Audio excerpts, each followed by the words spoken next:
या प्रश्नाच्या संदर्भात काही पक्षांनी सांगितलं आम्ही महाराष्ट्र बंद करू। माझा त्यांना सवाल आहे, 2020 मध्ये नांदेडला बलात्कार झाला, तुम्ही चूप होतात, तुमचं राज्य होतं। 21 मध्ये साकी नाक्याला इतकी भयानक घटना घडली, तुम्ही काही बोलला नाहीत। 21 मध्ये पुण्यात सामूहिक बलात्कार झाला, तुमच्या तोंडातनं शब्द निघाला नाही।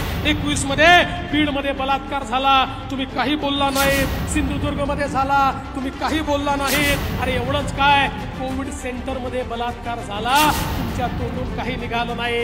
आणि त्या कोविड सेंटर मध्ये दुर्दैवाने आमच्या एका बहिणीच्या गुप्तांगातनं स्वॅब घेण्याचा निंदनीय प्रकार झाला, तुमची तोंड उघडली नाही। त्या ठिकाणी कलकत्त्यामध्ये इतकं भयानक निघृण अशा प्रकारे आमच्या बहिणीवर अत्याचार झाला, तुम्ही तरी देखील ममता दीदीची तारीफ करत राहिलात, तुमच्या तोंडून निघालं नाही। आणि आता मात्र केवळ राजकीय हेतून प्रेरित होऊन या ठिकाणी बंद पुकारताय। अरे खऱ्या अर्थानं जर तुम्हाला आमच्या माता भगिनींची चिंता असेल तर एका सुरात सूर मिसळून आपण समाजामध्ये जागृती करू, एका सुरात सूर मिसळून अशा प्रकारच्या विकृतींना त्या ठिकाणी ठेचून काढू।